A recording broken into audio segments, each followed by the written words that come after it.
The machines beeped steadily in the ICU. Grace Hartley lay unconscious, 7 months pregnant with twins, fighting for her life after a terrible car accident. Her husband Derek stood by the window, phone pressed to his ear, and the first words out of his mouth weren't a prayer. They were a question. How soon can we pull the plug? 4 words that would unravel 30 years of secrets. 4 words that would reunite a family torn apart by tragedy.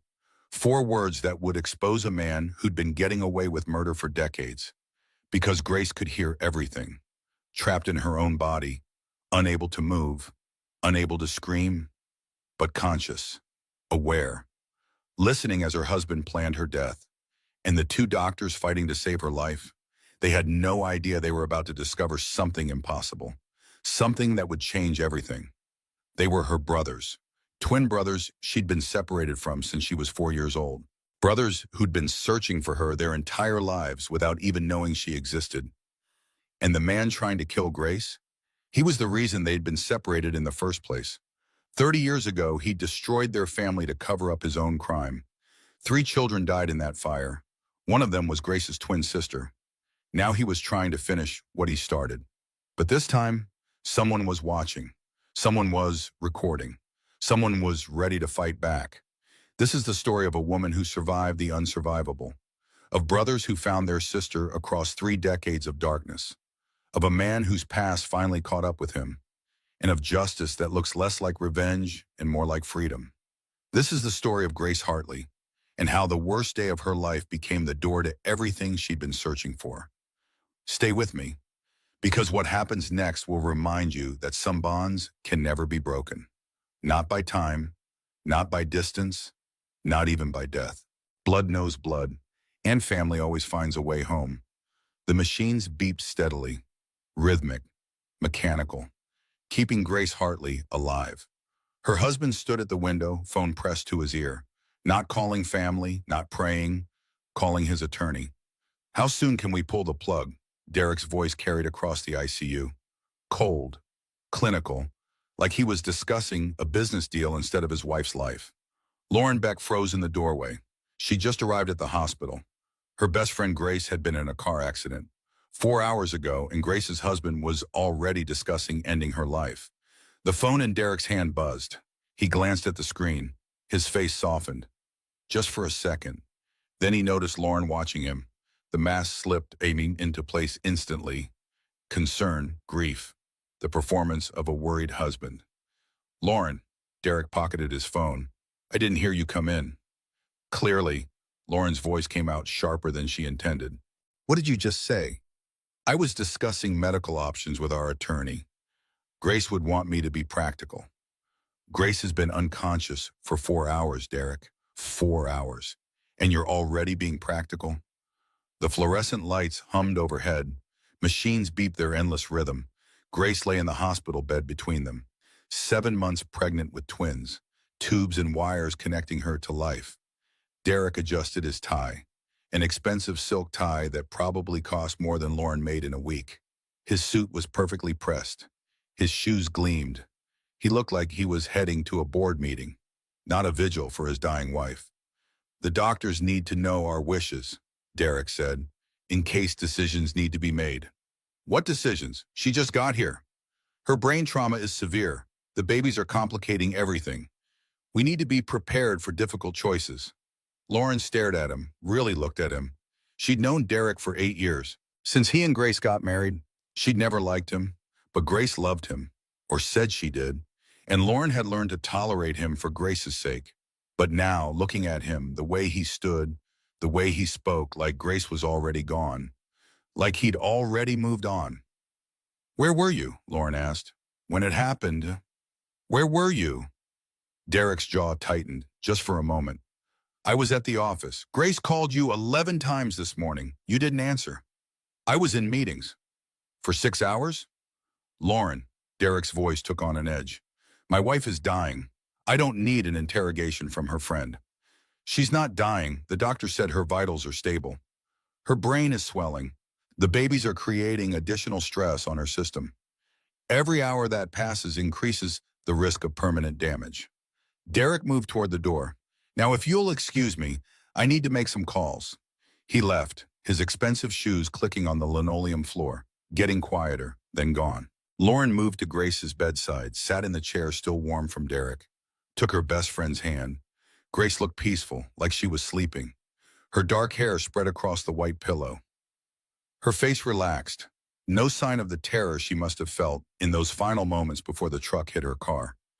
Lauren's phone buzzed. A text from the hospital staff earlier had included Grace's belongings, her purse, her phone, still in a plastic bag by the bed.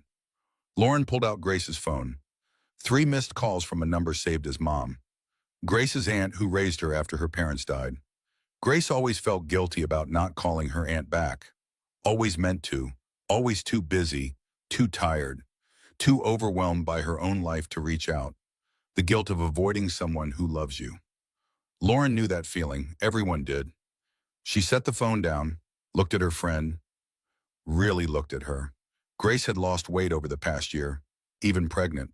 Her face was thinner. Dark circles under her eyes that makeup couldn't quite hide. A tension in her shoulders even now. Even unconscious.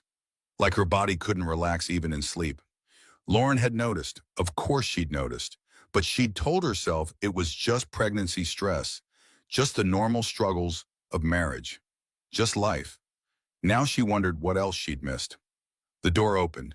2 doctors entered. Young, identical, twin brothers in matching white coats. "Are you family?" the first one asked. "Best friend, Lauren Beck." "I'm Dr. Ethan Sullivan. This is my brother, Dr. Mason Sullivan. We're consulting on Mrs. Hartley's case." "Grace," Lauren said. "Her name is Grace." Ethan nodded. "Grace, of course." He moved to the monitors, studied the readouts, his brow furrowed. Mason stood at the foot of the bed, staring at Grace's face, like he was trying to remember something, place her somewhere. "Have we met before?" he asked Lauren. "I don't think so. It's just something about her feels familiar."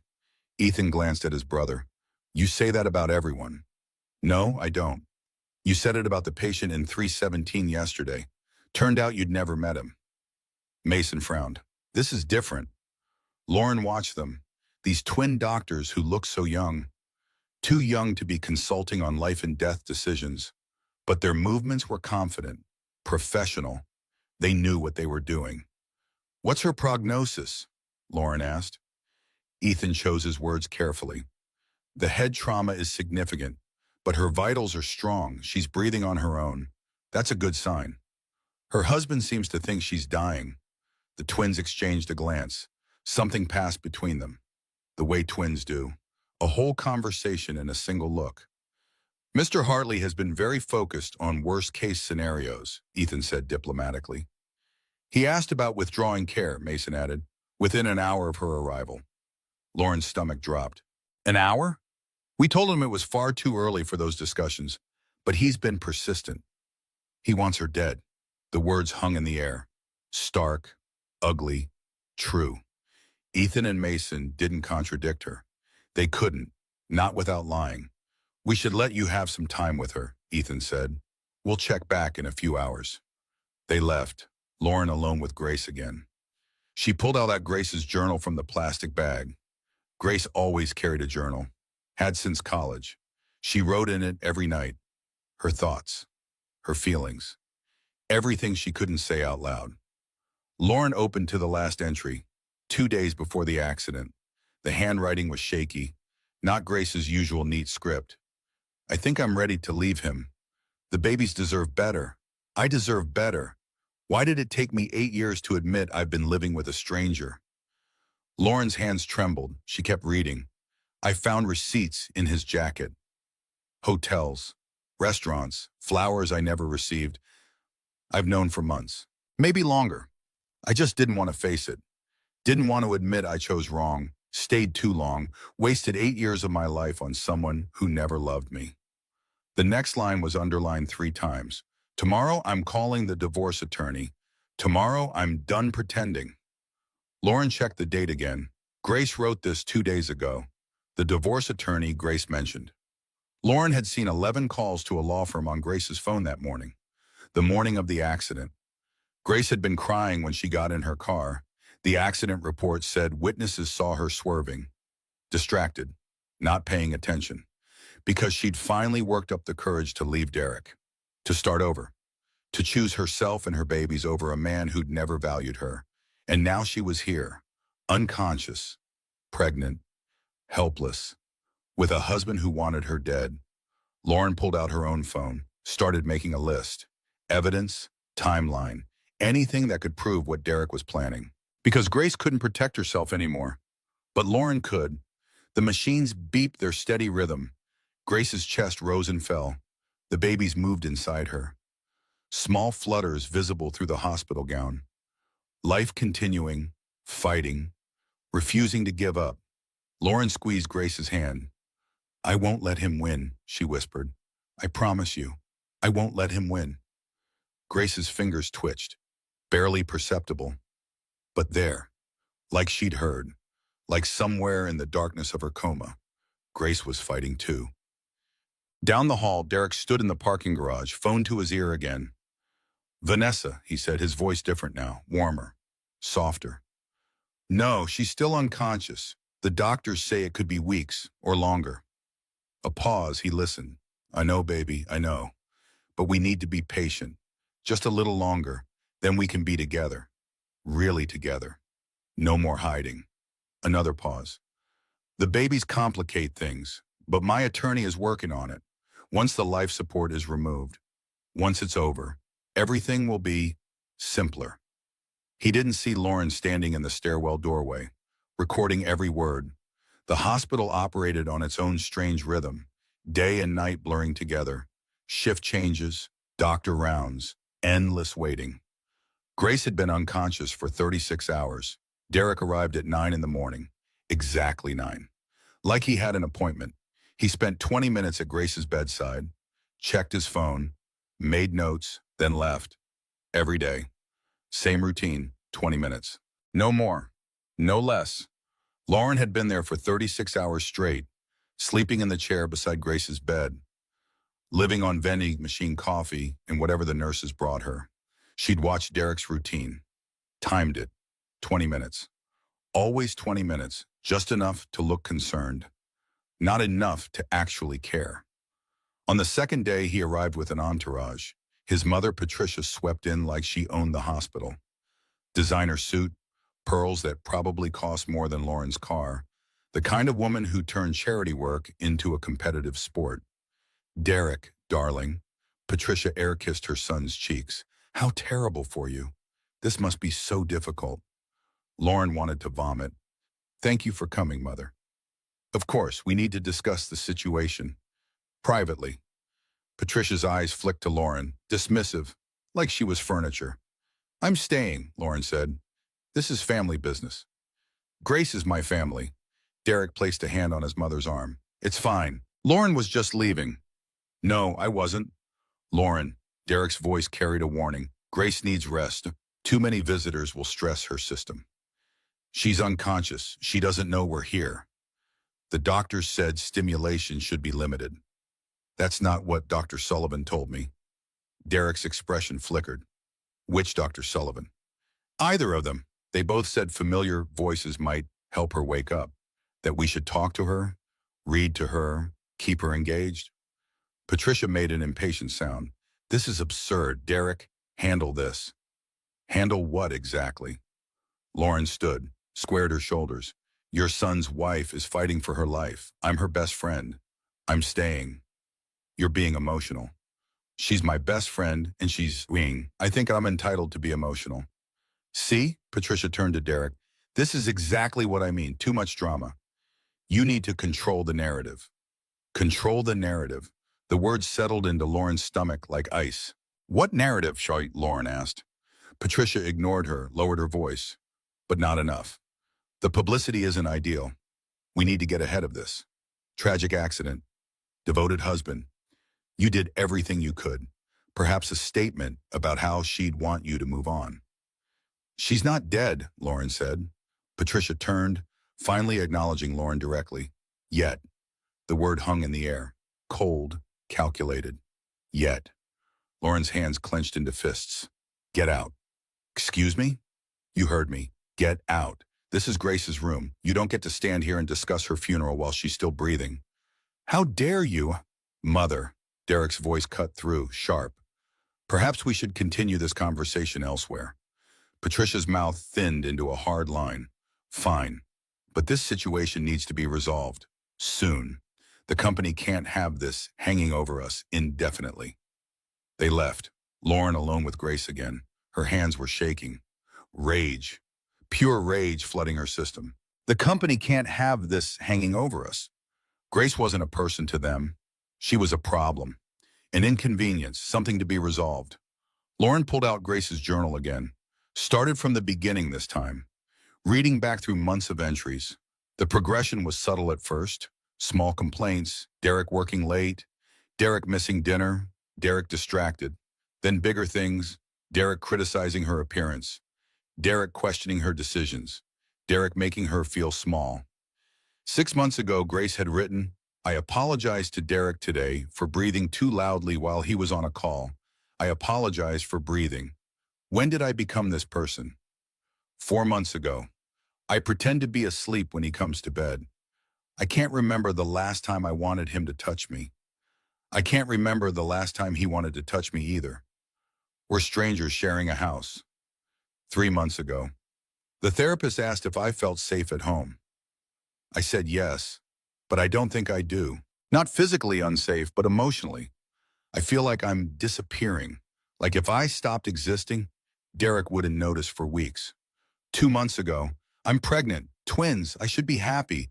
I wanted to be happy, but all I feel is trapped." Lauren's vision blurred, tears dripping onto the pages. She'd known Grace was unhappy, everyone knew, but reading it, seeing the progression, the slow erasure of her friend's spirit, she should have done something. Said something, made Grace leave earlier. The door opened. Ethan and Mason Sullivan entered. They looked tired, like they'd been working double shifts. "How is she?" Mason asked. "Same. No change, Ethan checked the monitors, frowned. "Her brain activity is showing some interesting patterns." "Interesting good or interesting, hen?" "Just interesting. There are moments of increased activity, brief surges, like she's responding to external stimuli." "She can hear us?" "Maybe, in some capacity. The brain is complex. Coma states vary widely." Mason was staring at Grace again. That same expression from yesterday, like he was trying to solve a puzzle. "Her birthday," he said suddenly. Ethan looked up. "What?" "Her birthday. On her chart, September 15th, 1993. "So? That's our birthday." Ethan moved to stand beside his brother, looked at the chart. His expression changed.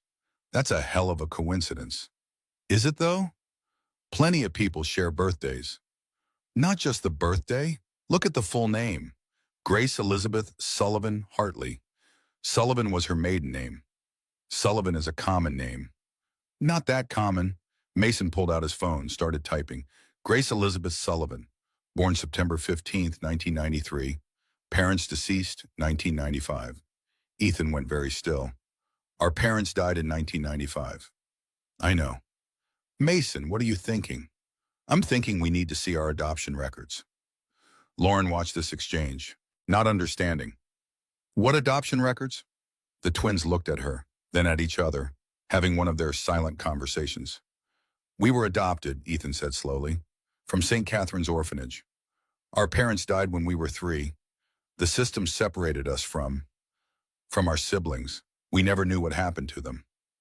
"Grace was in foster care," Lauren said. "Her aunt took her in after her parents died. She never mentioned siblings, though." "She wouldn't have remembered," Mason said. "She was too young. We all were." "Are you saying—" "I'm saying we need to check." Mason was already moving toward the door. "I'm saying this might not be a coincidence." They left, Lauren alone with Grace again. A different kind of silence now.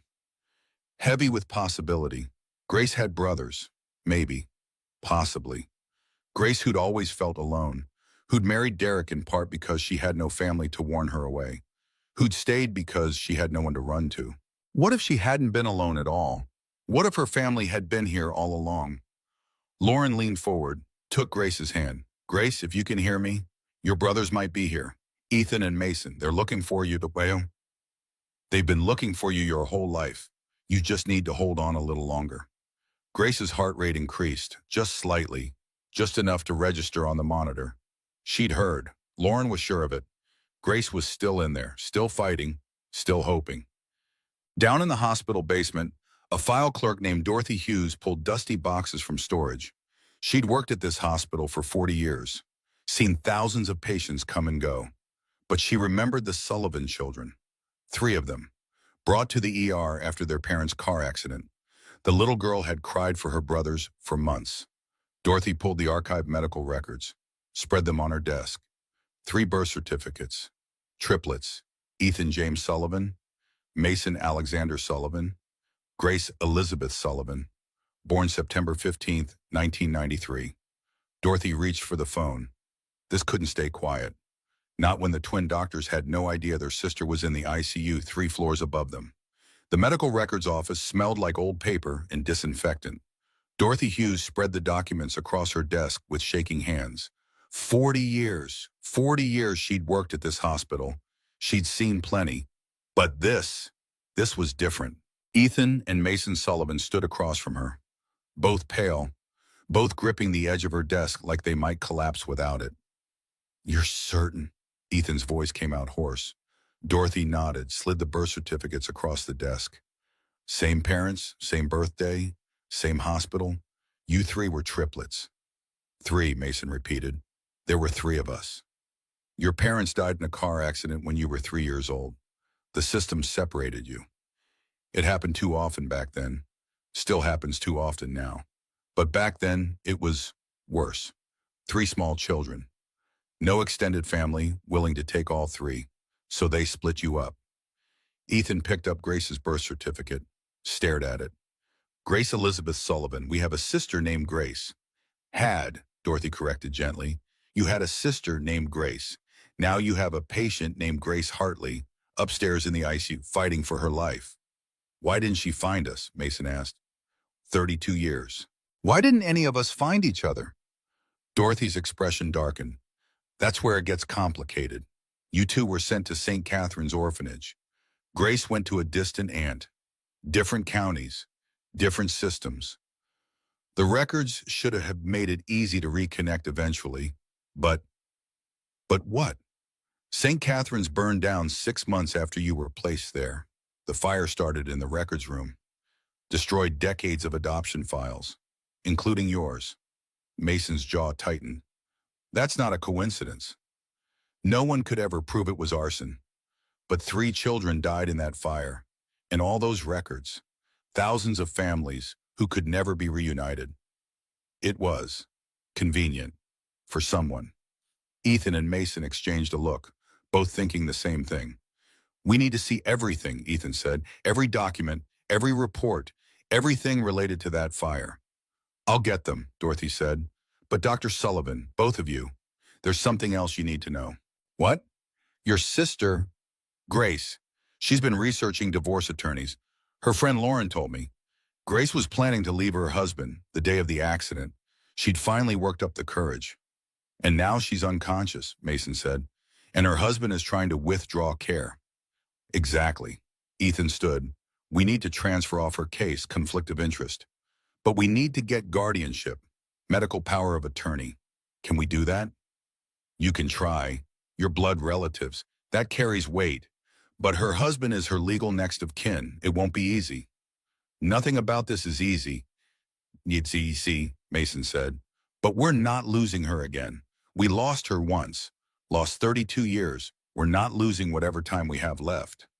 Dorothy smiled. "Your adoptive mother raised you well. She'd be proud." "She will be," Ethan corrected. "She's not dead, just retired, and she's going to be thrilled to know she has a daughter now, too." They left, moving fast, determined.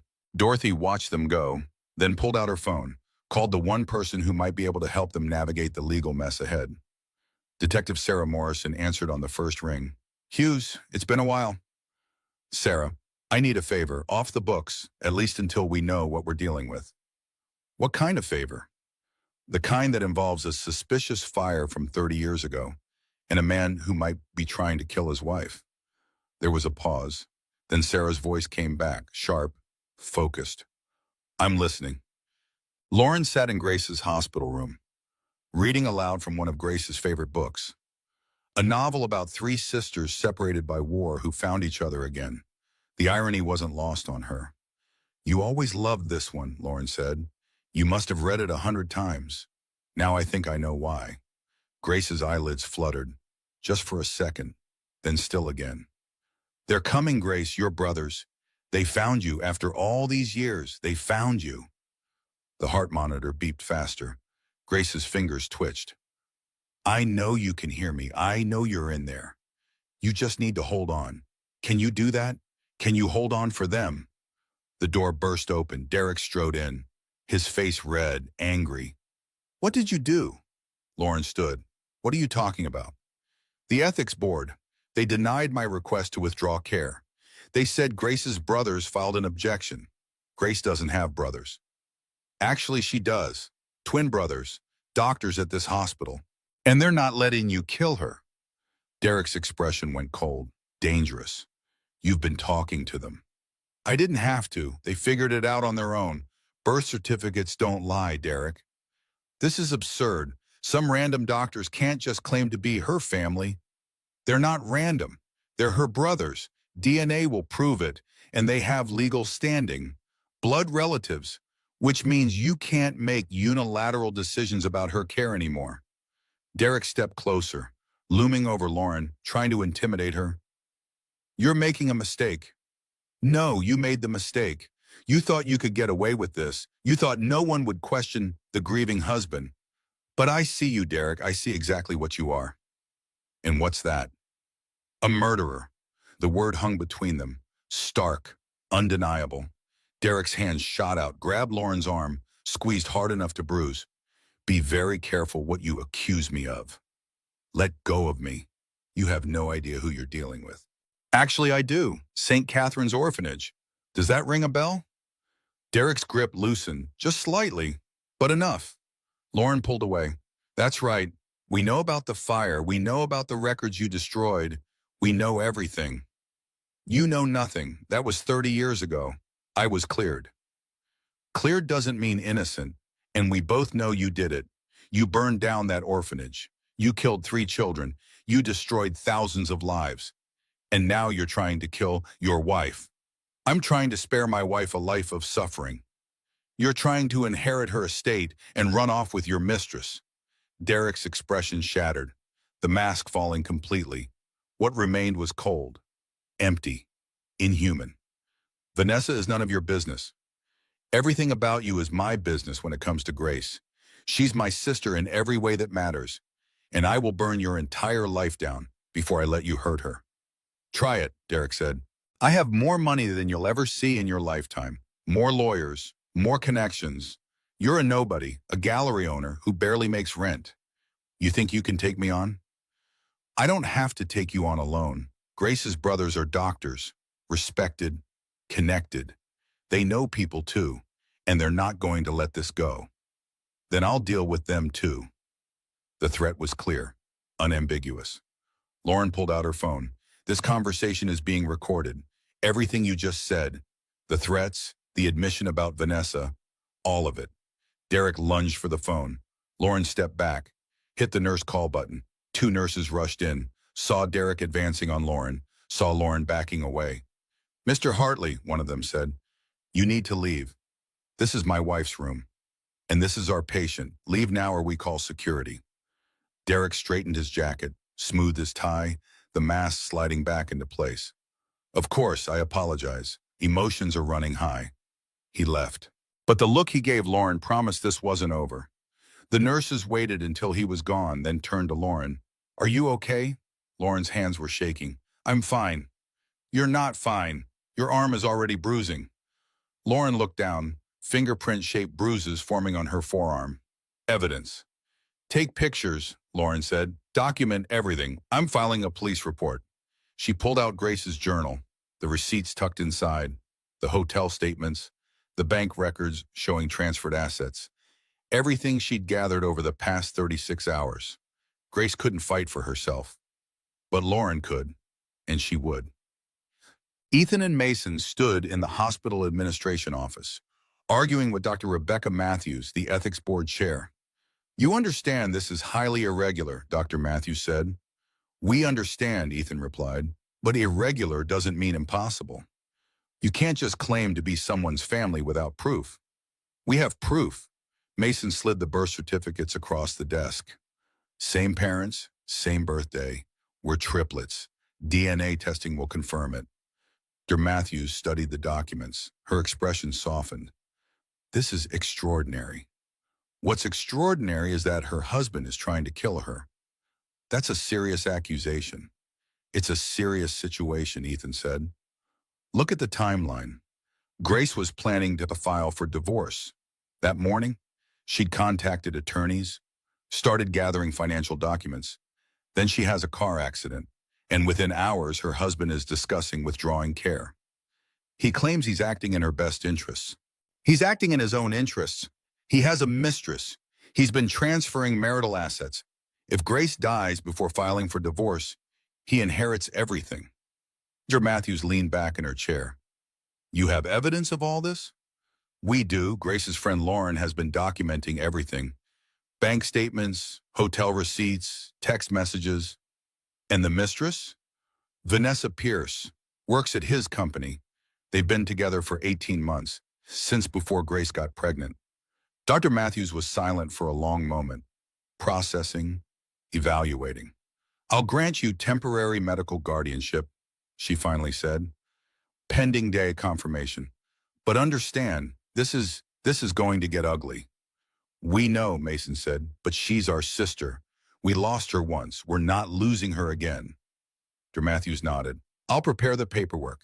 In the meantime, Mr. Hartley is not to make any medical decisions regarding Grace's care. Everything goes through you two now. Thank you. Don't thank me yet. He's not going to take this well. Men like Derek Hartley, they're used to getting what they want, used to being in control. Taking that away from him, he'll fight back. Let him, Ethan said. We're not afraid of him. But he should have been, because Derek Hartley had already made a phone call to someone who specialized in making problems disappear, and the twin doctors had just become problems. Detective Sarah Morrison sat across from Lauren Oss in the hospital cafeteria. Between them spread Grace's journal, bank statements, hotel receipts, and Lauren's phone showing the recording of Derek's threats. This is good, Sarah said. Really good, but it's not enough. What do you mean not enough? He threatened me, Faye. He admitted to having an affair. The financial records show he's been moving money. All of which points to a divorce, not attempted murder. We need to connect him to the accident, or prove he was planning to harm Grace before the accident happened. Lauren's shoulders slumped. So we have nothing. I didn't say that. I said we need more, and I think I know where to find it. Sarah pulled out a file folder. Old. The edges yellowed with age. St. Catherine's Orphanage, burned down 30 years ago. 3 children died. Emily Richardson, 7 years old. Timothy Brooks, 5 years old. And Sarah Sullivan, 4 years old. Lauren's breath caught. Sarah Sullivan? Grace's sister, her twin sister. There were 4 of them originally, 2 sets of twins, Ethan and Mason, Grace and Sarah, but Sarah died in the fire. Oh God. The fire started in the records room, middle of the night. The official investigation concluded it was electrical, old wiring, tragic accident, but there were questions, inconsistencies, witnesses who saw someone leaving the building just before the fire started. Derek. We can't prove that. Not yet. But Derek was 18 years old at the time. His girlfriend had just gotten pregnant. Her family had connections to St. Catherine's. They were pressuring him to take responsibility. To marry her, or at least to ensure the baby was placed through the orphanage where they could control the situation. So he burned it down. He destroyed the records, made the problem go away, and 3 children died in the process. Lauren felt sick. He killed Grace's sister. He killed a lot of people's futures. Those records, decades of adoption files, thousands of families who could never be reunited, all destroyed. So one 18-year-old kid could avoid responsibility. Can you prove any of this? Sarah's expression was grim. I'm working on it. The fire inspector who closed the case retired to Florida 2 years later, bought a very nice house. For a civil servant on a pension, I mean, very nice. Derek paid him off. Probably, but the inspector is dead now. Heart attack 5 years ago, so we can't ask him. What about other evidence? I'm pulling everything I can find. Witness statements, financial records, phone logs from that time period. It's 30 years old. A lot of it is gone, but maybe we can find something. Lauren looked down at Grace's journal, at the handwriting, the desperation in those final entries. She knew, Lauren said quietly. Grace, she knew something was wrong with him. She just couldn't articulate it. Abuse victims often can't. The gaslighting, the manipulation, it rewrites your reality, makes you doubt your own perceptions. I should have helped her leave sooner. You're helping her now, that's what matters. The cafeteria hummed around them, doctors and nurses grabbing quick meals between shifts, families waiting for news about their loved ones. Life continuing even as Grace fought for hers 3 floors up. What about the twins? Lauren asked. Ethan and Mason. Are they in danger? I think they might be. If Derek is desperate enough to kill Grace, if he knows they're planning to block him, he might try something. Like what? I don't know, but I'm assigning patrol cars to watch them. And I'm going to have a conversation with Derek. Let him know we're watching, see how he reacts. Sarah gathered the documents, stood to leave, then paused. Lauren, be careful. Men like Derek, when they lose control, they get dangerous. Don't be alone with him. Don't let him corner you. And keep your phone on you at all times. I will. Sarah left. Lauren sat alone with her cold coffee. Her phone buzzed.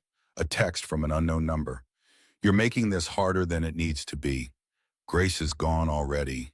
You're just prolonging the inevitable. Let her go. Lauren's hands shook.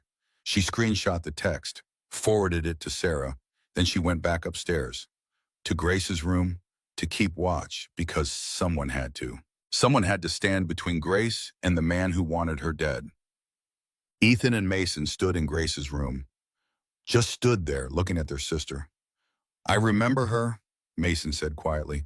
Not her face, but a feeling, warmth, safety, like someone was always watching out for us. She was 4 years old, Ethan said. She couldn't have been watching out for us. I know, but that's what I remember, that feeling.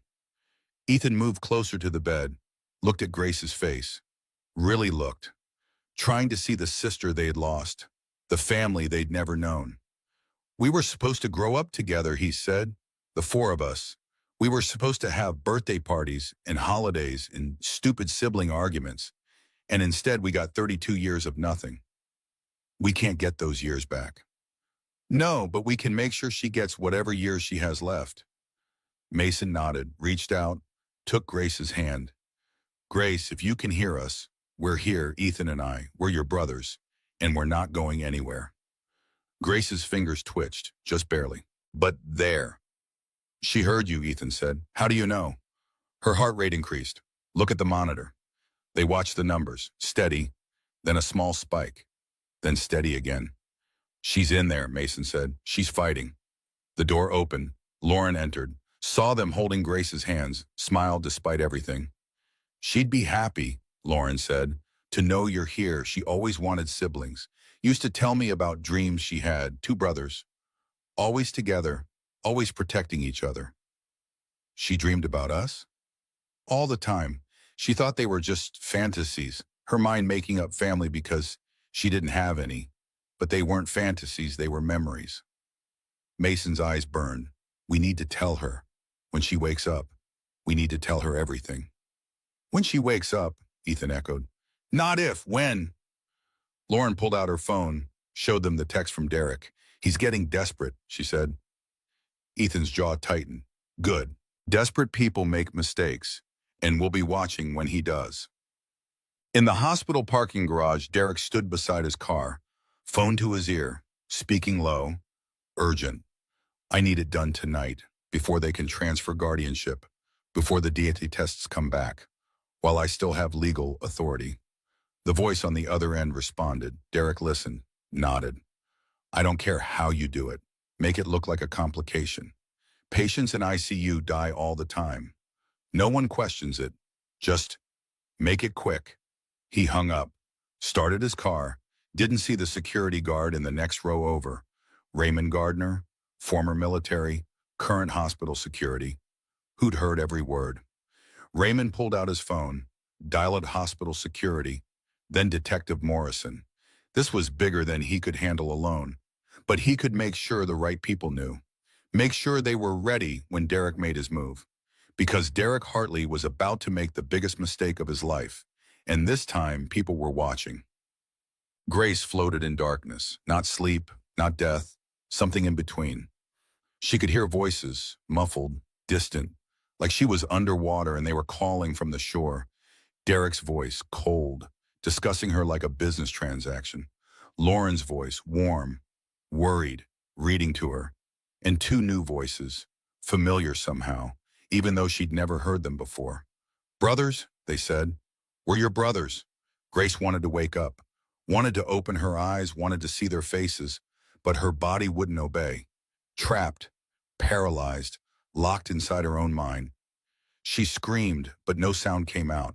She fought, but nothing moved. She was buried alive in her own body, and Derek was coming to pull the plug. She had to wake up, had to. Her finger twitched, just barely, but she felt it. Proof she was still in control, still fighting. Hold on, she told herself. Just hold on a little longer. Your brothers are here. They'll protect you. Just hold on. Hospital corridor. 3 a.m. The fluorescent lights buzzed overhead. Everything was too bright, too sterile, too cold. Derek turned the corner and froze. Ethan and Mason Sullivan stood outside Grace's room, arms crossed, blocking the entrance. Mr. Hartley, Ethan said, his voice flat, professional, but with an edge underneath. Doctors, it's late. Shouldn't you be off duty? We are off duty. We're here as family now, Grace's family. Derek's expression flickered. Anger, quickly masked.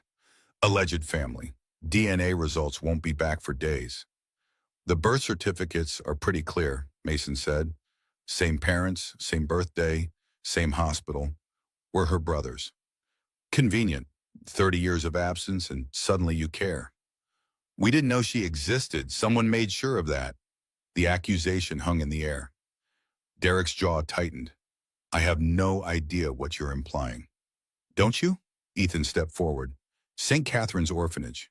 That name mean anything to you? Derek went very still. That was a long time ago. Funny, most people wouldn't remember the name of a random orphanage from 30 years ago, unless they had a reason to remember it. I grew up near there. Everyone knew about the fire. The fire that killed 3 children, including our sister Sarah. Tragic accident. Was it, though? Mason pulled out his phone, showed Derek a document, the fire investigation report. Because there are a lot of questions about inconsistencies, a witness who saw someone leaving the building, financial irregularities in the investigation. What are you accusing me of? I'm not accusing, I'm stating facts. You were 18, your girlfriend was pregnant, her family had connections to St. Catherine's. They were going to force you to take responsibility. And then the orphanage burned down, records destroyed, problem solved. Derek's expression went cold, dangerous. You can't prove any of that. Not yet, but Detective Morrison is very thorough. She's pulling everything, phone records, financial statements, witness interviews. It's amazing what you can find when you really look. This is harassment. This is protecting our sister from you. Derek laughed, sharp, bitter. Your sister, you met her yesterday. You don't even know her. We know enough. We know she was planning to leave you. We know you've been having an affair. We know you've been transferring marital assets. We know you want her dead. I want her to stop suffering. She's not suffering, she's fighting, and we're not letting you stop her. Derek looked between them. These 2 identical doctors, blocking his path, protecting Grace. You have no idea who you're dealing with, Derek said softly. Actually, we do. We've dealt with bullies before, and that's all you are, a bully. Used to getting your way, used to people backing down, but we're not backing down. Then you're fools. Maybe, but we're fools with medical degrees and family rights. And we're not going anywhere. Derek turned to leave, stopped, looked back. You think you've won, but this isn't over. Not even close. He walked away, his expensive shoes clicking on the linoleum, getting quieter, then gone. Mason let out a breath he didn't know he'd been holding. That went well. He threatened us. I know. We should tell Detective Morrison. Already texted her. She's on her way. They stood in silence for a moment, processing. Do you think he'll actually try something? Mason asked. Yes, I think he's desperate, and desperate people are dangerous. Then we don't leave her alone. One of us stays here at all times. Agreed. The door to Grace's room opened. Lauren emerged, pale, shaking. Grace's heart rate spiked during your confrontation. She could hear you. She's responding to voices. That's good, Ethan said. That means she's still in there. Or it means she's terrified. Her husband just threatened her brothers, and she's trapped in her body, unable to do anything about it. Mason's hands clenched. We need to get Derek away from her, permanently. Restraining order. Something. I'm working on it, Lauren said. Detective Morrison is building a case, but it takes time. We might not have time. If Derek is planning something, a commotion down the hall cut him off. Shouting, running footsteps. They ran toward the sound, turned the corner, found Raymond Gardner, the security guard, restraining a man in a hospital orderly uniform. Not a real orderly. The uniform was wrong. The ID badge hanging at an odd angle. He was trying to access the ICU, Raymond said. Claimed he had medication delivery. But I've worked here 20 years. I know every orderly on staff. Never seen this guy before. The fake orderly struggled. This is a mistake. You were just caught, Detective Morrison said, appearing from the elevator. Marcus Cole, we've been looking for you. The fake orderly went still. I want my lawyer. I'm sure you do, especially when you explain why you were trying to access a specific patient's room with a syringe full of, what is that? Potassium chloride? That would have stopped her heart instantly. Lauren's hand flew to her mouth. He was going to kill her. He was going to try. Lucky Raymond here is observant. Sarah nodded to the security guard. I heard Mr. Hartley on the phone, Raymond said, in the parking garage, talking about making it look like a complication. I put two and two together. Sarah turned to Marcus Cole. Derek Hartley hired you, didn't he? Marcus stayed silent, but his expression said everything. Right, you're under arrest, attempted murder, conspiracy. Let's go. Two uniformed officers appeared, took Marcus into custody, led him away. Sarah turned to the twins and Lauren. Grace is safe for now, but Derek is still out there, and he's going to know his plan failed. He'll either run or try something else. We need to get him arrested too, Ethan said. Working on it. But hiring someone isn't the same as doing it yourself. Derek will claim he had no knowledge of Cole's actions. That Cole is lying to save himself. The recording, Lauren said, Raymond's recording, from the parking garage. Not admissible in court. One party in the conversation has to consent to being recorded. Derek didn't.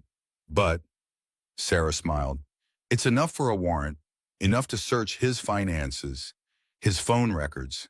And when we do that, we'll find other things. Men like Derek Hartley always have secrets. How long? Mason asked. 48 hours, maybe less. In the meantime, hospital security is on alert. No one gets near Grace without proper ID, and I'm stationing an officer outside her door. Thank you, Ethan said. Don't thank me yet. We still need to catch him. Sarah left. Lauren and the twins stood in the hallway. She's going to wake up to all this chaos, Lauren said. Her brothers, her husband trying to kill her. Everything turned upside down. Better chaos than death, Mason said. At least chaos means she's alive. Grace is strong, Ethan added. Stronger than anyone gives her credit for. She survived 32 years without us. She'll survive this. They went back to Grace's room. All three of them, a vigil, a protection, a promise. Grace's monitors beeped steadily. Her chest rose and fell. The babies moved inside her, small, visible kicks, life fighting for life, refusing to give up. And somewhere in the darkness of her coma, Grace heard them, her brothers, her friend, promising to keep her safe. She just had to hold on a little longer. Derek sat in his penthouse, expensive scotch in hand, phone buzzing with calls from Marcus Cole's number, then from unfamiliar numbers, then nothing. He knew. Somehow he knew. Marcus had been caught. The plan had failed. Grace was still alive. Vanessa entered from the bedroom, wearing one of his shirts, looking worried. "Derek, what's wrong?" "We need to leave. Tonight. Pack everything you need. We're going." "Going where?" "Somewhere they can't find us. Somewhere without extradition." "Extradition? Derek, what's happening?" He drained the scotch, poured another. "Everything is falling apart. But I have money. Offshore accounts. We can start over. New names, new life." "What about Grace?" "What about her? Is she going to be okay?" Derek looked at Vanessa, really looked at her, saw the doubt creeping in, the realization that maybe she'd made a mistake, that maybe the man she'd been sleeping with wasn't who she thought he was. "Grace is going to die," Derek said flatly. "Eventually, with or without my help. And when she does, I'll inherit everything.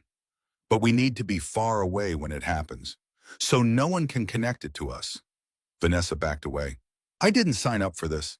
I thought you were just unhappy, that you wanted a divorce, not murder. Don't be naive. You knew exactly what this was. You've known for 18 months. I knew we were having an affair. I didn't know you were trying to kill your wife. I'm not trying to kill her.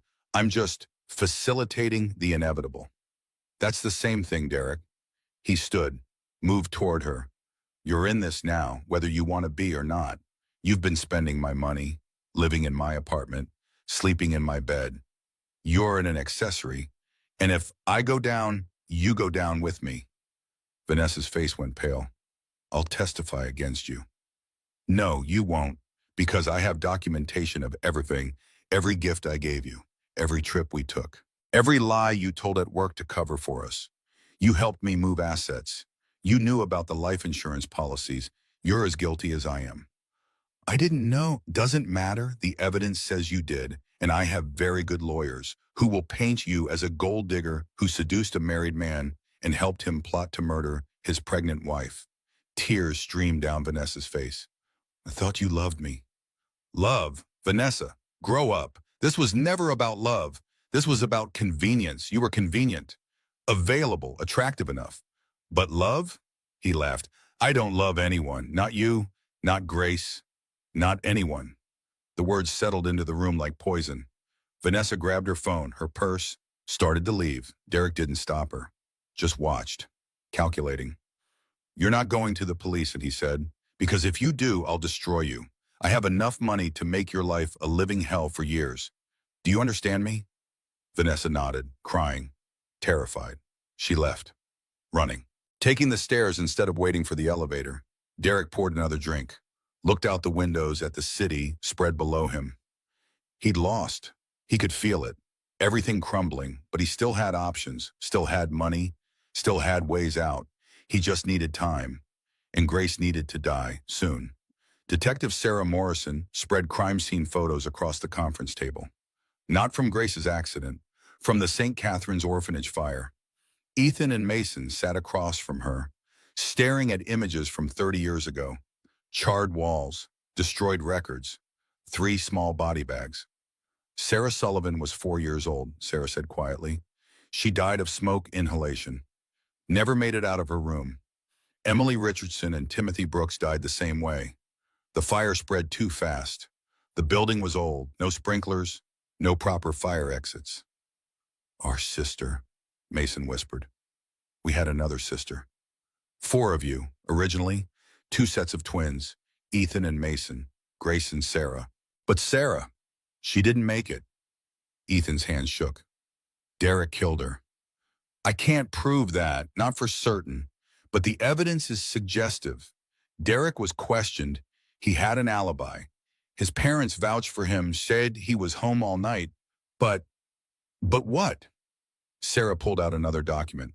Bank records. Derek's father made a very large payment to the fire inspector 3 months after the case closed. $50,000, which in 1995 was significant money. He bought the investigation, Mason said. More than that, look at this. Sarah spread more documents. Derek's girlfriend at the time, Jessica Armstrong, she was pregnant. Her family had money, influence. They were pressuring Derek to marry her, or at the very least, to take financial responsibility for the child. He didn't want to, Ethan said. No, he was 18, had his whole life planned out. College, business school, taking over his father's real estate empire. A pregnant girlfriend and a baby didn't fit into that plan. So he killed 3 children to avoid responsibility. I think so. I think he knew St. Catherine's was involved, knew the girlfriend's family would use the orphanage to control him, make sure he paid child support, maybe even force him to be involved in the child's life. So he destroyed the records, made the whole thing go away. What happened to the girlfriend, to Jessica? Miscarriage, 3 months after the fire. Very convenient timing. Mason's face went pale. You think? I think Jessica Armstrong had a lot of accidents in the months after the fire. Falls downstairs, car accidents, food poisoning, until finally she lost the baby. Then she moved away, changed her name, disappeared from public record. He killed the baby too. I can't prove that either. But the pattern is there. People who are inconvenient to Derek Hartley have a way of disappearing or dying. Ethan stood, paced, trying to process. How has he gotten away with this for 30 years? Money, power, connections, and he's smart. He never does it himself, always has someone else do the dirty work, like Marcus Cole. Cole is going to testify, Mason said. Right? He's going to give up Derek to save himself. He is, but Derek will claim Cole is lying, that Derek never hired him, that Cole is just a criminal looking for a payout. It's Derek's word against Cole's. Unless we can find proof of payment, phone records, something concrete. We need to search Derek's accounts, Ethan said. Working on the warrant. Should have it by tomorrow. Then we can dig into everything. Bank accounts, phone records, emails, everything.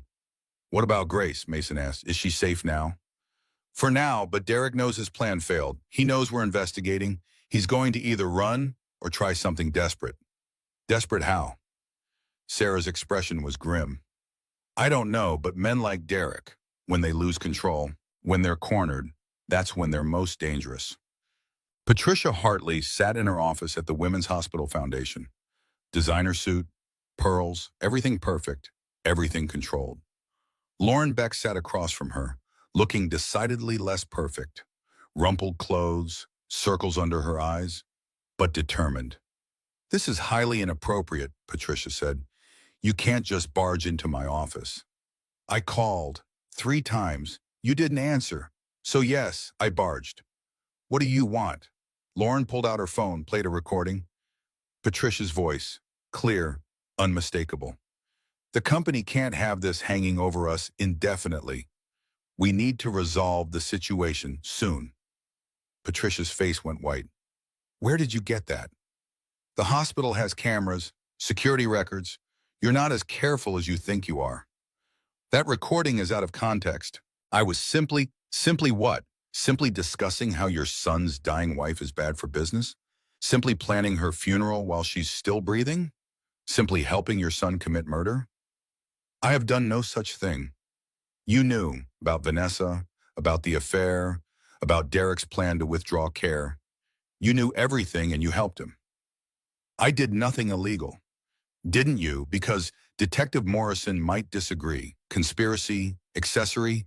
You're a lawyer. You know how this works. Patricia stood, moved to the window, looked out at the city, her city, the one where she'd built her reputation, her influence, her power, all of it crumbling. What do you want? Patricia asked quietly. I want you to tell the truth. In court, on record. Everything you know about Derek's plan, everything he told you. He's my son. He's a murderer, and you're helping him, which makes you complicit. I'll lose everything, my reputation, my foundation, everything I've built. Grace is losing her life. Her children are losing their mother. I think that matters more than your reputation. Patricia was silent for a long moment, wrestling with herself, her son, her conscience, her future. If I testify, she finally said, I need immunity. I need protection from prosecution. I'm not the one who offers that, but I can talk to Detective Morrison. I can tell her you are willing to cooperate. I want it in writing, full immunity, before I say a word. Fine. Patricia turned, looked at Lauren. He wasn't always like this, Derek. When he was young, he was. He was a good boy, bright, ambitious, but then something changed after the fire, after the orphanage. He became cold, empty, like something inside him died. Maybe his conscience died. Maybe, or maybe he never had one to begin with, and I just didn't want to see it. Lauren stood. Work with Detective Morrison. Tell her everything. It's the only way to make this right. It won't make anything right, but it might stop him from hurting anyone else. Lauren left, Patricia alone in her office, the mother who'd raised a monster, and now had to decide whether to save him or stop him. She reached for her phone, called her attorney, then called Detective Morrison. Some things mattered more than family, some things mattered more than loyalty, and sometimes the only way to love someone was to let them face the consequences of their actions. Grace's hospital room, 2 a.m. Lauren sat in the chair beside the bed, reading aloud from Grace's favorite book. The door opened. Ethan and Mason entered quietly, bringing coffee and sandwiches. You need to sleep, Ethan said. I can't. Every time I close my eyes, I see Derek. I see him trying to hurt her. He can't get to her now. Hospital security is tight. There's an officer at the door. She's safe. For now, but what about later? What about when she wakes up? What about when she's home with the babies? Will she ever really be safe from him? Mason sat beside Lauren. Derek is going to prison. Between Marcus Cole's testimony and Patricia's cooperation and all the evidence we've gathered, he's done. What if he runs? He can't. Detective Morrison has alerts on all his accounts. His passport is flagged. If he tries to leave the country, he'll be arrested at the airport. What if he doesn't try to leave? What if he just disappears, hides, waits? Then we wait too, and we protect Grace. All of us, you, me, Ethan, her whole family. Lauren looked at him. Family. She's going to be so happy when she wakes up to know she has you. She's had us all along. We just didn't know how to find each other. Derek made sure of that. He destroyed your Pectian, separated your family, all so he could avoid taking responsibility for a pregnancy 30 years ago. He destroyed a lot more than that, Ethan said. 3 children died in that fire. Thousands of families lost their records. Lives ruined. All because one selfish teenager didn't want to face consequences. And now he's doing it again, trying to kill Grace to avoid consequences. But this time he's not getting away with it. Grace's hand twitched. Her eyes moved under her lids, rapid, like she was dreaming. Grace? Lauren leaned forward. Can you hear us? Grace's fingers curled, gripping Lauren's hand, weak but deliberate. She can hear us, Mason said. Grace, squeeze Lauren's hand if you can hear me. Grace's fingers tightened, just slightly. Oh my God, she's responding. Ethan checked her monitors. Her brain activity is increasing. She's emerging from the coma. Should we call a doctor? I am a doctor, but yes, call the attending. Grace might be waking up. The room erupted into controlled chaos. Nurses, doctors, equipment, everyone talking at once. And through it all, Grace fought her way toward consciousness, toward light, toward the voices calling her home. Her brothers, her friend, her family. She wasn't alone anymore. She'd never been alone. She just had to wake up, open her eyes, come back to them. And somewhere in the darkness, she heard them. She felt them. She knew. She was loved. She was safe. She was found. She just had to hold on a little longer. Grace's eyes opened, slowly, heavy, like she was lifting the weight of the world with her eyelids. Everything was too bright, too loud, too much. She tried to speak. Nothing came out. Her throat raw, dry. A face appeared above her. Familiar. Safe. Lauren? The word came out as barely a whisper. Lauren's face crumpled, tears streaming. Oh, thank God. Grace, you're awake. You're okay. The babies? Fighting, just like their mother. They're okay. You're okay. Grace tried to sit up. Couldn't. Her body felt foreign, disconnected, like she was wearing someone else's skin. Don't try to move, another voice said. Male, gentle. You've been unconscious for 6 days. Your muscles need time to adjust. Grace turned her head, saw two identical men in white coats. Doctors, young, familiar somehow, even though she'd never seen them before. Who? She tried to ask. Lauren took her hand. Grace, there's so much to tell you. These are Dr. Ethan Sullivan and Dr. Mason Sullivan. They've been taking care of you, and they're your brothers. The words didn't make sense. Brothers? She didn't have brothers, did she? Sullivan, Grace's voice stronger now. That was my name before. It's our name too, Ethan said, kneeling beside her bed. Grace, we're your brothers? Your twin brothers. We were separated when our parents died 32 years ago. We've been looking for you our whole lives. Grace stared at him, then at Mason, trying to understand, trying to remember. Flashes came, brief, fragmented. Two boys, identical, always together, always protecting her, always there. I dreamed about you, she whispered. I thought I made you up. You didn't make us up. We're real. We're here. Tears fell. Grace couldn't stop them. 32 years of loneliness, of feeling, of searching for something she couldn't name, and here they were, her brothers, her family. Derek, she said suddenly, memory flooding back. Where's Derek? The room went silent. Ethan and Mason exchanged glances. Lauren looked away. What? Grace asked. What happened? What do you remember? Lauren asked carefully. Grace closed her eyes, sorted through the fog. I was driving. I just called the divorce attorney. I was going to do it, finally leave him. Then the truck, everything spinning. Pain, darkness. She opened her eyes. How long have I been out? 6 days. 6 days. And Derek, where is he? Grace, Ethan said gently. What do you remember from while you were unconscious? I could hear things, pieces, like being underwater. Derek's voice talking about pulling the plug, about complications, about me lingering too long, and a woman, Vanessa, they were planning something. You heard all that? I was screaming inside, trying to move, trying to wake up, but nothing worked. I was trapped in my own body. Mason's hands clenched. That's called locked-in syndrome. You were conscious but unable to respond. Grace, we need to tell you. Derek was trying to remove your life support. The words settled over her, heavy, inevitable, not surprising. I know, Grace said. I heard him. He hired someone to inject something into your IV, to make it look like a complication. But hospital security caught him. Derek is being investigated for attempted murder, among other things. Grace processed this. 6 days. Derek had tried to kill her. Would have killed her if not for security, for her brothers, for Lauren. The babies? She asked again. We need to deliver them soon, Ethan said. The stress on your body. 28 weeks is viable.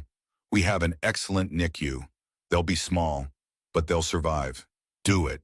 Get them out, away from him, safe. Grace, do it now, please. I want them safe. Dr. Matthews entered, took one look at Grace and smiled. Mrs. Hartley, welcome back. My brothers told me about Derek, about everything. I want the babies delivered today. We can schedule, not scheduled. Now I want them out. I want them safe from him. Dr. Matthews studied her, saw the determination, the fear, the absolute certainty. All right, we'll prep for emergency C-section. Give me 2 hours to assemble the team. She left. Grace looked at her brothers, at Lauren. I need you to tell me everything. All of it, from the beginning. And they did.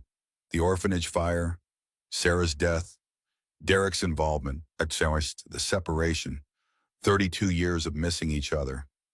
Grace listened, silent, processing. When they finished, she was quiet for a long moment. "He killed my sister," she finally said. "Our sister, Sarah. We think so. We can't prove it. But yes, we believe he set that fire. To avoid responsibility for a pregnancy. Yes. And now he tried to kill me. For the same reason. To avoid divorce. To inherit your estate. To be with his mistress. Yes." Grace's expression hardened. Not grief anymore. Not fear. Something else. Something colder. Stronger. "I want to see him." "Grace, no. I want to see him. I want him to see me awake. I want him to know he failed. That's not safe. I don't care about safe. I care about him knowing that he didn't win, that I'm still here, that our babies are going to be born, that he destroyed my family, but I found them anyway. I want him to know all of it." Ethan and Mason looked at each other. That twin communication. "We'll be there," Mason said. "Between you and him, he won't get close." "Good, because I have things to say to him, and he's going to listen." 2 hours later, Grace prepped for surgery, gowned, eaved, surrounded by medical staff. Ethan and Mason weren't operating. Conflict of interest. But they stood nearby, observing, protective. Before they wheeled her to the OR, Grace insisted on one thing. Derek was brought up from the lobby, where he'd been waiting, trying to look like a concerned husband, trying to maintain his mask. He entered Grace's room, saw her awake. His face went white, just for a second. Then composure returned. "Grace, thank God you're awake. I was so worried." "Stop." Grace's voice cut through his performance. "Just stop." Derek's jaw tightened. "You're confused. The trauma. I was conscious. I heard everything, every conversation, every plan, every betrayal." "That's impossible." "Locked-in syndrome. I was awake, trapped, screaming inside while you discussed murdering me." Derek looked at the doctors, at Lauren, at the hospital's security guard by the door. "She's hallucinating." "The medication." "I'm not hallucinating. I heard you, talking to Vanessa, talking to your attorney, talking about how long I had to linger, how the babies were complications, how you needed me gone." Derek's mask cracked. "You can't prove any of that." "I don't have to. You hired Marcus Cole. Security caught him. He's testifying against you. Your mother is testifying against you. Vanessa is testifying against you. Everyone is abandoning you, Derek, just like you abandoned me. Every day of our marriage. I loved you. You never loved me. You never loved anyone. You just wanted someone you could control, someone without family to protect her, someone alone. You were alone. You had no one. That's where you're wrong." Grace gestured to Ethan and Mason. "I had brothers. You tried to keep us apart. You destroyed our records. You killed our sister. You thought you'd erase them. But they found me anyway. Blood knows blood, Derek. And mine called out to theirs across 32 years. Derek stared at the twins, understanding dawning. "The orphanage. You're from the orphanage. We're Grace's brothers, and we're going to make sure she gets everything you tried to take from her. I'll fight this. I have lawyers, money, connections. I'll tie you up in court for years." "No," Grace said, "you won't, because I have something you don't." "What's that?" "The truth, and people who love me. Real love. Not the performance you gave, but actual love. From my brothers, from Lauren, from everyone you tried to isolate me from." Derek moved toward the bed. Ethan and Mason stepped between them instantly. "You're making a mistake," Derek said. "All of you. You have no idea what I'm capable of."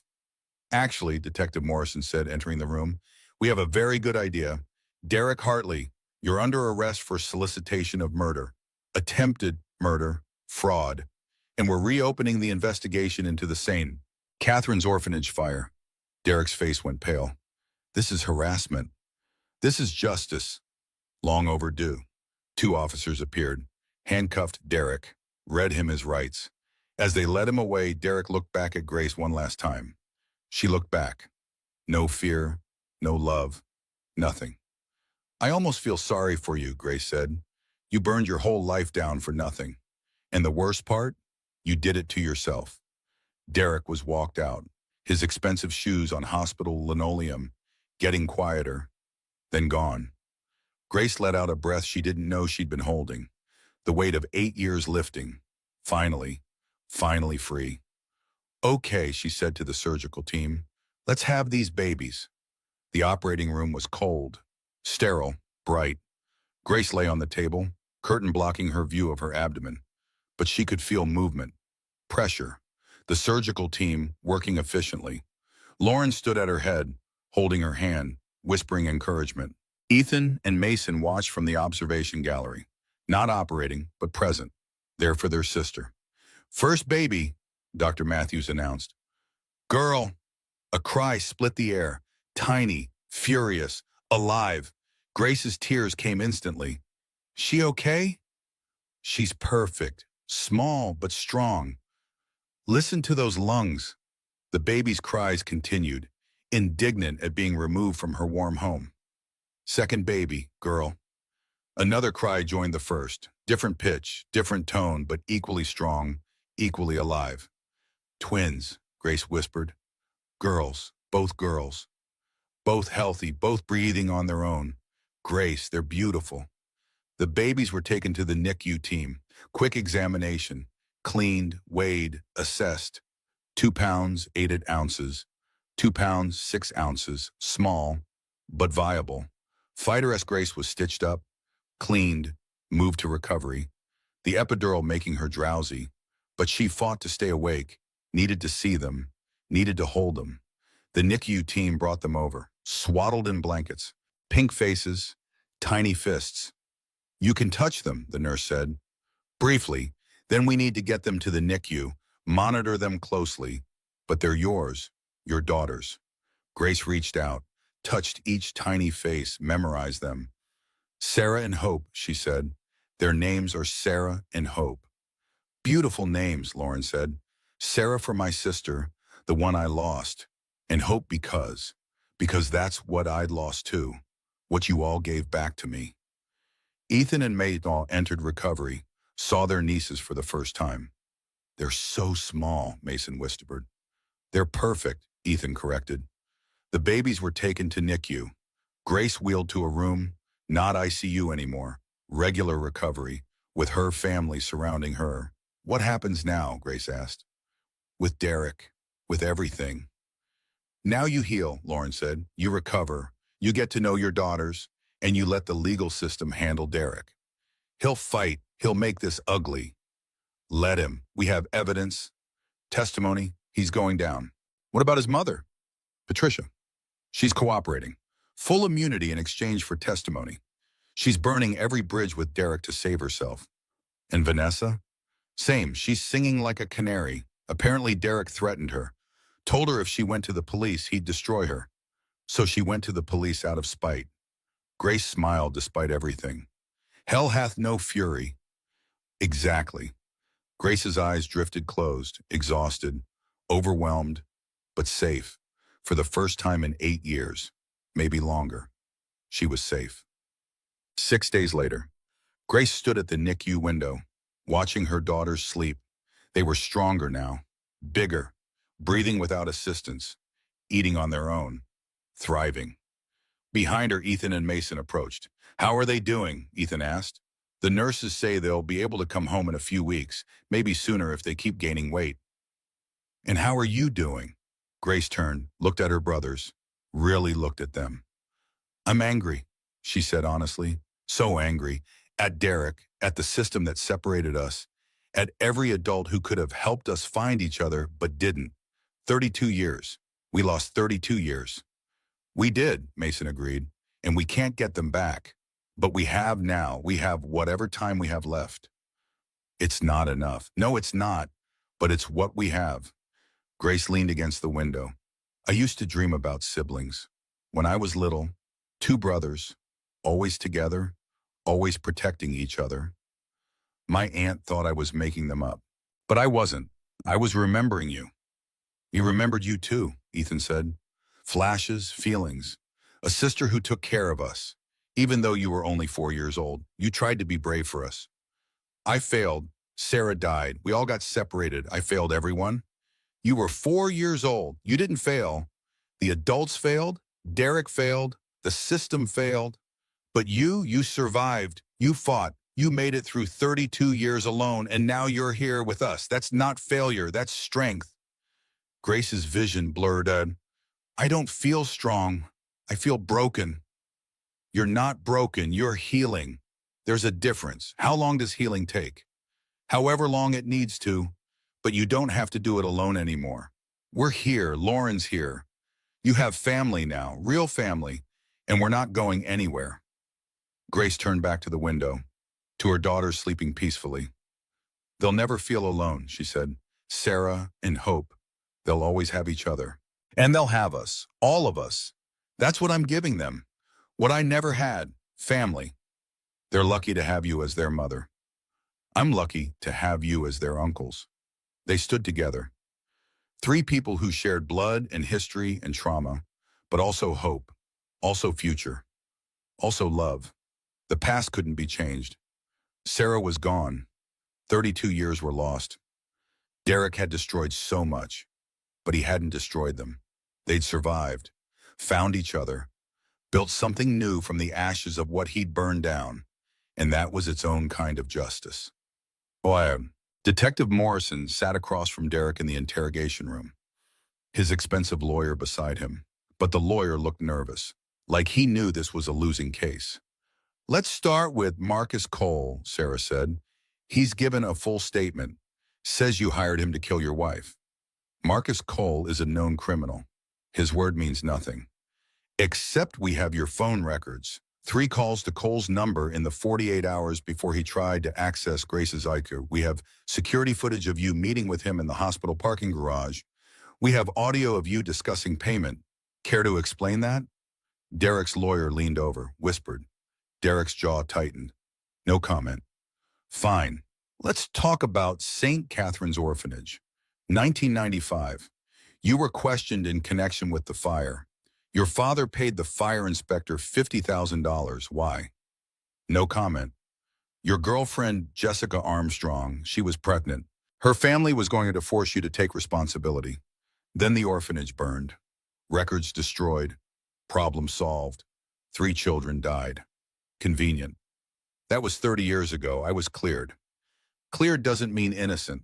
And I've tracked down Jessica Armstrong.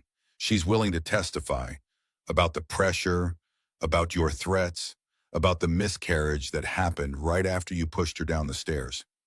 Derek went pale. That's a lie. Is it? Because she has medical records, doctor's notes, documentation of injuries consistent with being pushed, and she's not the only one. I've found 4 other women over the past 30 years, all involved with you, all experienced mysterious accidents, falls, car crashes. 1 died, 2 miscarried, 1 barely survived. This is speculation, circumstantial. Maybe, but it establishes pattern, shows you have a history of violence against women, especially pregnant women, which makes your attempt to kill Grace much more believable. Derek's lawyer stood. This interview is over. My client has nothing more to say. That's fine, we have plenty. Patricia Hartley has given a full statement. Vanessa Pierce has given a full statement. Marcus Cole has given a full statement. We have financial records showing you transferring marital assets. Life insurance policies you increased. Bank accounts you emptied. We have everything, Mr. Hartley. The only question is whether you want to fight this and lose everything in a trial, or plead out and maybe salvage something. Derek stared at her, cold, calculating, trapped. I want to see Grace. Absolutely not. She's my wife. I have a right. You gave up your rights when you tried to kill her. You're not getting anywhere near her, or her daughters, or her family, ever again. Those are my daughters too. Are they? Because paternity tests can be done.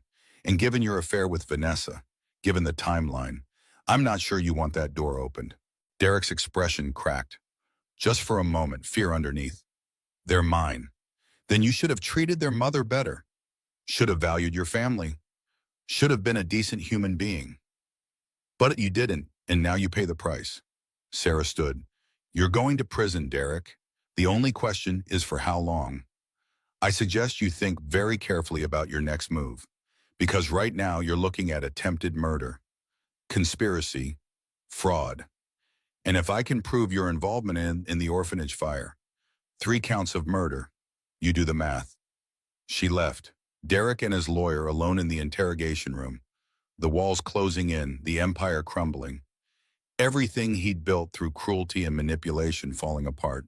And somewhere 3 floors up, Grace held her daughters, free from him, safe from him, building a life he could never touch again.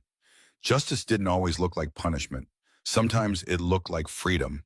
Sometimes it looked like survival. Sometimes it looked like 2 tiny babies named Sarah and Hope. Grace's apartment was small, modest, nothing like the penthouse she'd shared with Derek. But it was hers, really hers, and it was full of baby gear, full of photos, full of laughter, full of family. Ethan and Mason arrived for Sunday dinner, a tradition now, every week, without fail. "The girls awake?" Mason asked, setting down groceries. "Just went down. You timed it perfectly." "We're getting good at this uncle thing." Grace smiled, set the table, simple plates, mismatched chairs, nothing expensive, nothing perfect, but real, warm, home. Margaret Sullivan arrived next, the twins' adoptive mother, now Grace's adopted mother too. "I brought pie," Margaret announced, "and photos of you 3 as babies. Grace, you need to see these." They gathered around the kitchen table, Margaret spreading old photographs. 3 babies, identical. Before the separation, before the trauma. "We looked so similar," Grace said, touching the photos. "All 3 of us." "4 of you," Margaret corrected gently. "Sarah looked just like you." Grace's smile faltered. "I wish I remembered her better. I have flashes, but nothing concrete." "You were 4 years old. It's natural that memories fade." "I named my daughter after her. Sarah Hope Hartley. I want her to know about her aunt, about the sister I lost." "She will. We'll make sure both girls know their family history, all of it, the good and the bad." Lauren arrived with her girlfriend Emma, both carrying wine and flowers. "Sorry we're late, traffic was awful." "You're not late, you're right on time." They gathered, all of them, around the table, passing dishes, sharing stories, laughing. This was what Grace had always wanted, always needed. Family, connection, belonging. Her phone buzzed. A notification. News alert. Derek Hartley sentenced to 25 years in prison. The table went quiet. Everyone reading the headline. 25 years, Grace said. "He'll be 63 when he gets out." "He got off easy," Lauren muttered. "Maybe, but it's over. Really over. He can't hurt anyone anymore." "How do you feel?" Ethan asked. Grace considered, sorted through the complicated tangle of emotions. Relieved, angry that it took this long, sad for who I was when I married him, grateful for who I am now. All of it, all but one, that's normal. I don't want the girls to grow up with this hanging over them. I don't want them defined by what their father did. They won't be. They'll be defined by their mother, by their family, by the people who love them. Grace looked around the table, at her brothers, at Margaret, at Lauren and Emma, at the photos of her parents, at baby monitors showing her daughter sleeping peacefully. "I used to think I was cursed," she said, "that everyone I loved left me, my parents, my siblings, even Derek in his own twisted way. But I wasn't cursed. I was just lost. And sometimes being lost is how you find your way home." "That's beautiful," Margaret said. "You should write that down. For the girls, when they're older." "Maybe I will. Maybe I'll write all of it, our story, how we found each other, how we survived." "It's a good story," Mason said. "Sad parts, but good ending." "The best stories have both," Grace replied. They ate, talked, laughed, shared memories new and old. And later, after everyone left, Grace stood at the nursery door, watching her daughters sleep. Sarah and Hope, 2 tiny miracles. She thought about Derek, about the trial, about everything he'd done, and realized something. She'd won. Not because he was in prison, not because of the money, not because of revenge. She'd won because she was free, free from his control, free from his manipulation, free from the prison of that marriage, free to be herself, to love her daughters, to build a life with her brothers, to create the family she'd always dreamed of. Derek had tried to erase her, to make her disappear, to take everything. But he'd failed. She was still here, still standing, still fighting, still thriving, and that was the greatest victory of all. Derek sat in his cell, orange jumpsuit, bare walls, nothing left of his empire. Vanessa had testified against him. Patricia had testified against him. Marcus Cole had testified against him. Even his own lawyer had advised him to plead guilty. Take the deal, 25 years instead of life. He'd taken it. What choice did he have? Now he had nothing, no money, no power, no control, nothing except time. 25 years to think about what he'd done, what he'd lost, what he'd destroyed. He thought about Grace, about her face when she woke up, the strength in her voice, the certainty. She'd beaten him, a woman he'd thought was weak, controllable. Nothing, she'd survived, found her family, built a life without him. And he was here, in a cell, alone. The irony wasn't lost on him. He'd spent his whole life avoiding consequences, manipulating, destroying, taking what he wanted, and in the end, consequences found him anyway. Some people called it justice. Derek called it losing, but Grace called it freedom, and that made all the difference. 1 year later, Grace's new house, not big, not fancy, but hers. A small backyard where the girls could play someday, a kitchen with room for family dinners, bedrooms for everyone. Home. She stood in the nursery, watching Sarah and Hope play. 15 months old now, walking, babbling, exploring everything. They'd never know Derek. Not really. He'd never hurt them, never control them, never make them feel small. Grace would make sure of that. Grace, Ethan called from downstairs. Mom's here and Lauren, and half the hospital apparently. Grace smiled, picked up both girls, one on each hip, carried them downstairs. The house was full. Ethan and Mason, Margaret, Lauren and Emma, colleagues from the hospital, friends Grace had made, new and old, a birthday party. For her, 33 years old. The first birthday in years she actually wanted to celebrate. Make a wish, Lauren said, holding a cake. Candles lit. Grace closed her eyes. Thought about everything. The journey, the pain, the healing. Wished for peace, for health, for her daughters to grow up safe and loved, for her family to stay together, to never lose each other again. She blew out the candles. Everyone cheered. Speech, Mason called out. Oh God, no, I hate speeches. Too bad, you're doing one anyway. Grace laughed, set the girls down, stood in front of her family. Okay, a year ago I was in a hospital bed, unconscious, pregnant, scared. I thought my life was over, that Derek had won, that I'd die alone and forgotten. She paused, gathered herself. But I didn't die. I survived. And I found you, all of you, my brothers, my family, my people, and I learned something. What's that? Ethan asked. That family isn't always blood. Sometimes it's the people who show up, who stay, who fight for you when you can't fight for yourself. Blood matters, but choice matters more. And I choose you, all of you, every day, for the rest of my life.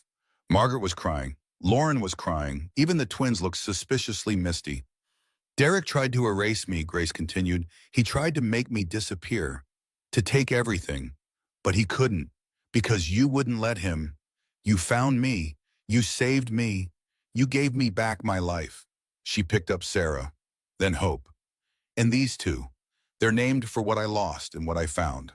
Sarah for my sister, the one who didn't make it, who deserved to grow up but didn't get the chance. And Hope for what I never thought I'd have again. But you all gave back to me. She looked at her brothers, Ethan, Mason. We lost 32 years, and I'm so angry about that. So angry at everyone who kept us apart. But we have now. We have every day going forward, and I'm going to make sure we never lose each other again. Never, they said in unison. To family, Grace said, raising a glass. The kind you're born into, and the kind you choose, the kind that stays. To family, everyone echoed. They ate, they laughed, they told stories, old and new. And later, after everyone left, Grace sat on her porch, watching the stars. Ethan and Mason joined her. Three siblings, finally together. "What are you thinking?" Mason asked. "That Derek failed. He tried to destroy us, separate us, erase us. But we're still here, all three of us. We survived everything he did, and we found each other anyway." "Blood knows blood," Ethan said. "It does, even across 32 years, even through fire and loss and separation. It found a way." They sat in comfortable silence, just being together. "I'm writing it down," Grace said, "our story, for the girls, so they know where they came from, who their family is, what we survived." "What will you call it?" "I don't know yet. Maybe just the family that stays. Because that's what we are, the people who stay. Even when it's hard, even when it hurts, even when the world tries to tear us apart, we stay." "I like it," Mason said. "Me too," Ethan agreed. Grace smiled, looked up at the stars, thought about Sarah, about their parents, about everyone they'd lost. "I hope they can see us," she said. "Mom and Dad and Sarah, I hope they know we found each other, that we're okay." "They know," Mason said. "Wherever they are, they know." Grace believed him because she had to, because hope was all they had sometimes. Hope in each other. And really that was enough, more than enough. It was everything. Grace stood in the gallery, her gallery, small, local, showcasing new artists. She'd used her settlement from Derek, the money from the divorce, the inheritance from his assets that were rightfully hers, and built something beautiful. Sarah and Hope ran through the gallery, 6 years old now, full of energy and questions in life. "Mama," Sarah called, "when's Uncle Ethan getting here?" "Soon, baby. He's bringing Aunt Margaret." "And Uncle Mason?" "Him too." The girls were obsessed with their uncles, followed them everywhere, asked them a million questions, loved them completely. Grace watched them play. These two miracles, these survivors, they'd never know the full story. Not yet. Not until they were older. But someday Grace would tell them about their father, about the fire, about Sarah's namesake, about how sometimes the worst things that happen to you become the doors you needed to walk through, about how family isn't always perfect, but it's always worth fighting for, about how love isn't control, it's freedom. The gallery door opened. Ethan and Mason entered. Margaret behind them. "Uncles!" The girls shrieked, running to them. Ethan scooped up Sarah. Mason grabbed Hope. They spun them around, made them laugh. Grace's heart swelled. This was what she'd fought for, what she'd survived for. Not revenge, not justice, not even peace, just this: family. Love, connection. The opposite of loneliness wasn't marriage, it was this. It was choosing each other every day. No matter what, it was staying, even when it was hard. It was building something new from the ashes of what was burned down. And most of all, it was knowing, deep in your bones, in your blood, in your soul, that you were never alone, that you never had to be alone again, that your family would find you, would fight for you, would love you, no matter what. And that was worth everything. Grace named her daughters Sarah and Hope, Sarah for the sister she lost, Hope for what she found again. And 5 years later, she stands in her own art gallery, watching her daughters play with their uncles, surrounded by the family she thought she'd never have. Derek got 25 years in prison, but Grace got the rest of her life. Free, loved, whole. That's not revenge. That's justice. Real justice. The kind that looks like freedom and second chances and Sunday dinners with the people who chose to stay. If this story touched you, if Grace's journey reminded you of your own strength or made you think about the families we lose and find and choose, I'd love to hear from you in the comments. What part of Grace's story hit you the hardest? Have you ever felt alone only to discover you weren't? And if you stayed with Grace through all 90 minutes, if you fought alongside her brothers and cheered when Derek finally faced consequences, do me a favor, hit that like button. It tells me these stories matter to you, that you want more stories about women who survive, who fight back, who win. Share this with someone who needs to hear that it's never too late to start over. That family finds you when you need it most. That the prison door has been unlocked all along.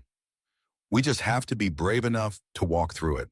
And subscribe, because I have more stories like this. Stories about ordinary women in impossible situations who find extraordinary strength. Stories that remind us we're never as alone as we think we are. Grace survived because people showed up for her. Lauren, Ethan, Mason, Detective Morrison, even Patricia in the end. They showed up, they stayed, they fought. You showed up for Grace too. You stayed for 90 minutes. You listened to her story. You witnessed her survival. Thank you for that. Thank you for being here. Until next time, remember, you're stronger than you think. You're loved more than you know, and your family is out there waiting to find you. Take care of yourselves and each other.